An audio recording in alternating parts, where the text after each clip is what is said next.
Hey hello. ಇವತ್ತಿನ ಸಂಚಿಕೆಯಲ್ಲಿ ನಾವು ಅಮೆರಿಕ ದೇಶದಲ್ಲಿರುವಂತಹ ತಿದ್ದುಪಡಿಯ ಮೆಥಡ್ಸ್ನ ಸ್ವಲ್ಪ ತಿಳ್ಕೊಳ್ಳೋಕೆ ಪ್ರಯತ್ನ ಪಡೋಣ. In this session will focus on the amendment procedure in the constitution of USA. ಆಗ್ಲೇ ನಾವು ಲಾಸ್ಟ್ ಸೆಷನಲ್ಲಿ ನಮ್ಮ ದೇಶದಲ್ಲಿ ಯಾವ ರೀತಿಯಾಗಿ ನಾವು ಮಾಡಿದ್ವಿ ಅಂತ ನೋಡಿದ್ದೀವಿ ಈಗಾಗಲೇ. ಈಗ ಬಹಳ ಬ್ರೀಫ್ ಆಗಿ ಬಹಳ ಈಸಿ ಆಗಿರುವಂಥ ಒಂದು ಮೆಥಡ್ ಇದು. ಅದನ್ನು ಬ್ರೀಫಾಗಿ ನೋಡ್ಕೊಂಬಂದ್ಬಿಡೋಣ.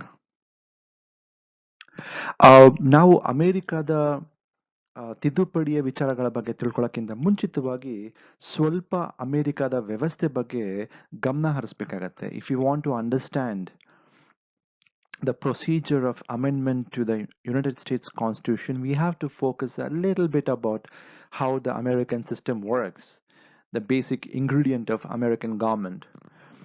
ಅದು presidential form of government ಅಲ್ಲಿ ಆಗಿರುತ್ತೆ. It is based on presidential form of government. That means the president is the head of the government. ನಮ್ಮ ದೇಶದಲ್ಲಿ ಪ್ರಧಾನಮಂತ್ರಿ ಯಾವ ರೀತಿಯಾಗಿ ಒಂದು ಸರ್ಕಾರದ ಮುಖ್ಯಸ್ಥರಾಗಿರ್ತಾರೋ ಅದೇ ರೀತಿಯಾಗಿ ಅಮೆರಿಕಾದಲ್ಲಿರುವಂತಹ ಫೆಡರಲ್ ಸಿಸ್ಟಮ್ನಲ್ಲಿ president is the head.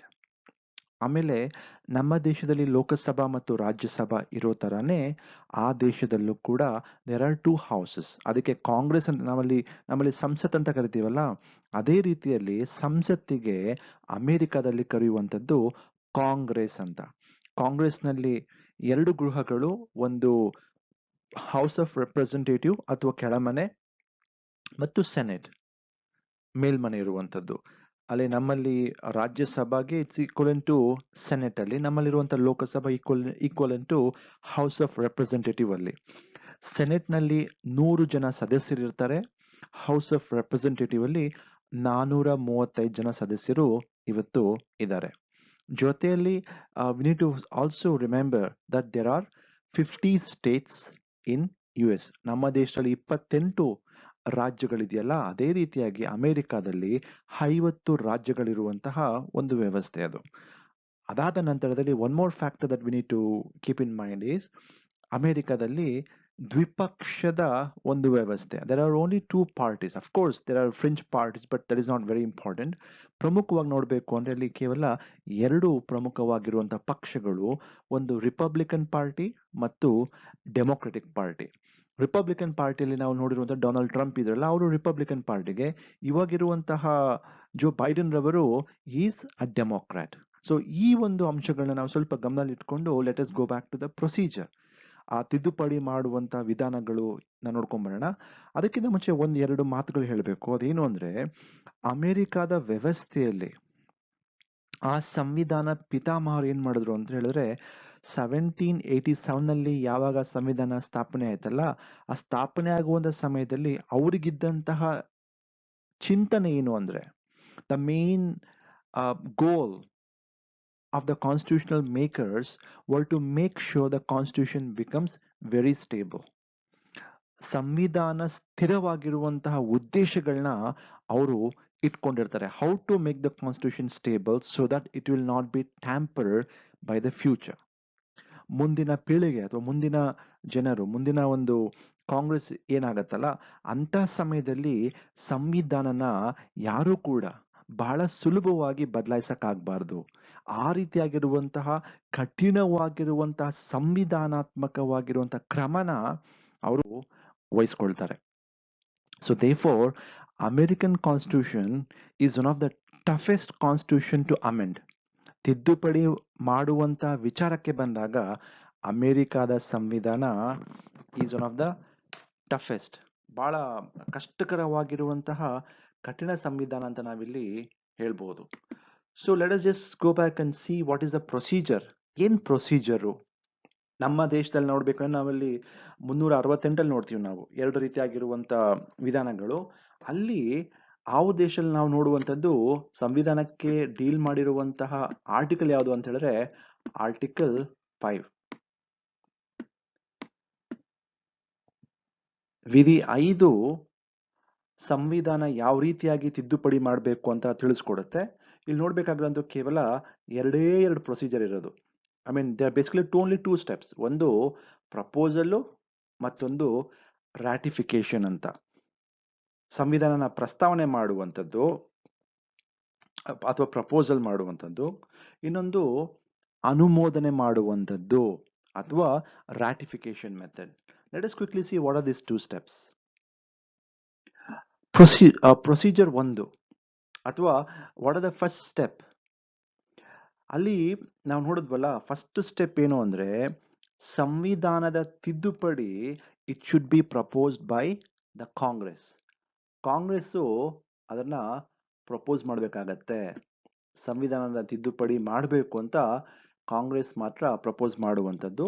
Congress ಅಲ್ಲಿ ನಾವು ಈಗಾಗಲೇ ನೋಡಿದೀವಿ, ಎರಡು ಗೃಹಗಳಿರ್ತವೆ, ಒಂದು ಹೌಸ್ ಆಫ್ ರೆಪ್ರೆಸೆಂಟೇಟಿವ್ಸ್ ಮತ್ತು ಸೆನೆಟ್ ಅಂತ. ಪ್ರಪೋಸಲ್ ಹೇಗೆ ಶುರುವಾಗುತ್ತೆ ಅಂದ್ರೆ ಹೌಸ್ ಆಫ್ ರೆಪ್ರೆಸೆಂಟೇಟಿವ್ ಅಥವಾ ಸೆನೆಟ್ ನಲ್ಲಿ ಅದೇನು ಪ್ರಪೋಸ್ ಆಗತ್ತಲ್ಲ, it should be done by ಮೂರಲ್ಲಿ ಎರಡು ಭಾಗದ ಸದಸ್ಯರು ಅದಕ್ಕೆ ಒಪ್ಪಿಗೆ ಕೊಡಬೇಕಾಗತ್ತೆ. So it should be proposed by the Congress with 2/3 of the members of both the houses. ಎರಡು ಗೃಹಗಳಲ್ಲಿ ಮೂರಲ್ಲಿ ಎರಡು ಭಾಗದಷ್ಟು ಸದಸ್ಯರು ಅದಕ್ಕೆ ಒಪ್ಪಿಗೆ ಕೊಟ್ರೆ ಅವಾಗ ಕಾಂಗ್ರೆಸ್ ಇಂದ ಅದು ಪಾಸ್ ಆಗುತ್ತೆ ಅಂತ ನಾವಿಲ್ಲಿ ನೋಡ್ಬೋದು. ಬಹಳ ಸಿಂಪಲ್ ಮೆಥಡ್, ಬಟ್ ಆದ್ರೆ ಸಿಂಪಲ್ ಮೆಥಡ್ ಬಹಳ ಸಿಂಪಲ್ಲು, ಬಟ್ ಆದ್ರೆ ಪ್ರಾಬ್ಲಮ್ ಏನಪ್ಪಾ ಅಂದ್ರೆ ಅಲ್ಲಿರುವಂಥದ್ದು ಎರಡೇ ಪಕ್ಷ ಅಲ್ವಾ. ಎರಡು ಪಕ್ಷದಲ್ಲಿ ಇಷ್ಟೊಂದು ಸಿಗುವಂಥದ್ದು ಮೆಜಾರಿಟಿ ಬಹಳ ಕಷ್ಟಕರವಾಗಿರುವಂಥದ್ದು. I just give an example. ಸುಮಾರು 1787 ನಾವು ನೋಡಿದಾಗ ಇವತ್ತಿನವರೆಗೂ ಕೂಡ ಅಪ್ರಾಕ್ಸಿಮೇಟ್ಲಿ ದೇವರ್ 11,539 ಪ್ರಪೋಸಲ್ಗಳನ್ನ ನಾವು ನೋಡ್ತೀವಿ. ಅಂದ್ರೆ ಸಂವಿಧಾನನ ತಿದ್ದುಪಡಿ ಮಾಡಬೇಕು ಅಂತ ಅಷ್ಟು ಬಾರಿಗೆ ಪ್ರಪೋಸಲ್ ಮಾಡಲಾಗಿದೆ. ಇಲ್ಲಿ ಕಾಂಗ್ರೆಸ್ನಲ್ಲಿ ಹೌಸ್ ಆಫ್ ರೆಪ್ರೆಸೆಂಟೇಟಿವ್ ಆಗಿರ್ಬೋದು ಅಥವಾ ಇದು ಸೆನೆಟ್ ಆಗಿರ್ಬೋದು. 11,539 ಅಷ್ಟು ಪ್ರಪೋಸಲ್ಗಳು ಆಗಿದೆ. ಬಟ್ ಆದ್ರೆ ಇವತ್ತಿನವರೆಗೂ ಕೂಡ ತಿದ್ದುಪಡಿ ಆಗಿರುವಂತಹ ಸಂಖ್ಯೆ ಎಷ್ಟು ಅಂತ ಕೇಳಿದ್ರೆ ಕೇವಲ 27 ಮಾತ್ರ. Only 27 out of 11,539 proposal have been taken place. ಅಂದ್ರೆ ನೋಡಿ, ಇಮ್ಯಾಜಿನ್ ಮಾಡ್ಕೊಳ್ಳಿ ಎಷ್ಟು ಕಷ್ಟ ಆಗಿರ್ಬೋದು ಅಂತ. ಸೊ ಫಸ್ಟ್ ಸ್ಟೆಪ್ ನಾವೇನ್ ನೋಡಿದ್ವಿ ಅಂತ ಹೇಳಿದ್ರೆ ಕಾಂಗ್ರೆಸ್ನಿಂದ 2/3 ಸದಸ್ಯರು ಅದಕ್ಕೆ ಒಪ್ಪಿಗೆ ಕೊಡ್ತಾರೆ. 2/3 ಸದಸ್ಯರು ಎಲ್ಲಿರ್ತಾರೆ? ಹೌಸ್ ಆಫ್ ರೆಪ್ರೆಸೆಂಟೇಟಿವ್ಸ್ ಮತ್ತು ಸೆನೆಟ್ ನಲ್ಲಿ. ಎರಡು ಸೇರಿದ್ರೆ ನಾವು ಕರೆಯುವಂಥದ್ದು ಕಾಂಗ್ರೆಸ್ ಅಂತ. ಸೊ ಕಾಂಗ್ರೆಸ್ ನಲ್ಲಿ ಪ್ರಪೋಸಲ್ ಆಯ್ತು, ಮೂರಲ್ಲಿ ಎರಡು ಭಾಗದಷ್ಟು ಇರುವಂತಹ ಸದಸ್ಯರು ಅದಕ್ಕೆ ಒಪ್ಪಿಗೆ ಕೊಡ್ತಾರೆ. ಒಪ್ಪಿಗೆ ಕೊಟ್ಟಾದ ನಂತರ ನೆಕ್ಸ್ಟ್ ಸ್ಟೆಪ್ ನೋಡ್ಬೇಕಾಗತ್ತೆ. ಸೊ ನೆಕ್ಸ್ಟ್ ಸ್ಟೆಪ್ ಏನಪ್ಪಾ ಅಂದ್ರೆ ಅದು ರಾಜ್ಯಗಳಿಗೆ ಬರುತ್ತೆ. It will come to the state legislature. So ರಾಜ್ಯಗಳಲ್ಲಿ ಮುಕ್ಕಾಲು ಭಾಗದಷ್ಟು ರಾಜ್ಯ ಅಂದ್ರೆ 3/4 ಭಾಗದಷ್ಟು ರಾಜ್ಯಗಳು ಆ ಒಂದು ಪ್ರಪೋಸಲ್ಗೆ ಅನುಮೋದನೆ ಕೊಡಬೇಕು. This is what is called as ರಾಟಿಫಿಕೇಶನ್.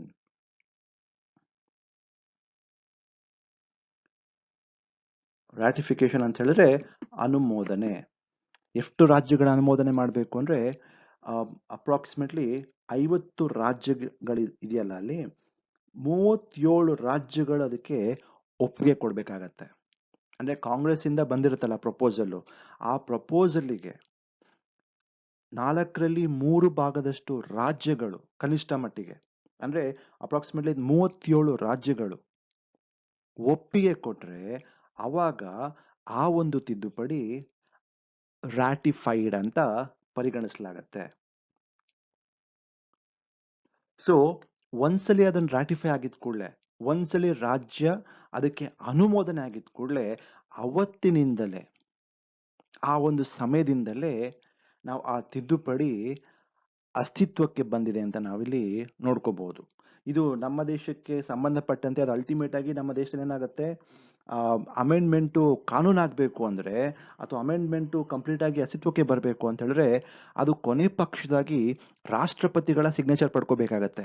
But ಅಮೆರಿಕದಲ್ಲಿ ಆ ಥರ ಅಲ್ಲ. ಅಮೆರಿಕದಲ್ಲಿ ಅಲ್ಲಿರುವಂತ ಅಧ್ಯಕ್ಷರಿಗೆ ಪ್ರೆಸಿಡೆಂಟಿಗೆ there is absolutely no roll.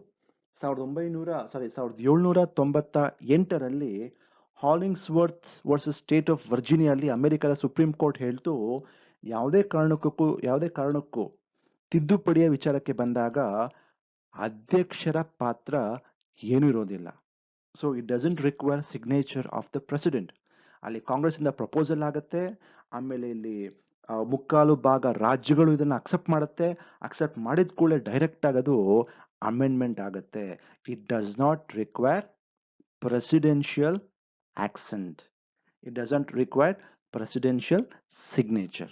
So this is what is called as constitutional amendment in the USA. ಅಮೆರಿಕದ ಸಂವಿಧಾನಕ್ಕೆ ತಿದ್ದುಪಡಿ ಮಾಡುವಂತ ವಿಧಾನಗಳು ನಾವು ಈ ರೀತಿಯಲ್ಲಿ ನೋಡ್ತೀವಿ. ಅಫ್ಕೋರ್ಸ್ ಇನ್ನು ಹಲವಾರು ಪದ್ಧತಿಗಳು ಬರುತ್ತೆ. ಬಟ್ 27ರಲ್ಲಿ 26 ತಿದ್ದುಪಡಿಗಳಾಗಿರುವಂಥದ್ದು ಇದೇ ರೀತಿಯಲ್ಲಿ. ಕಾಂಗ್ರೆಸ್ ಪ್ರಪೋಸ್ ಮಾಡುತ್ತೆ, ಸ್ಟೇಟು ರಾಟಿಫೈ ಮಾಡುತ್ತೆ.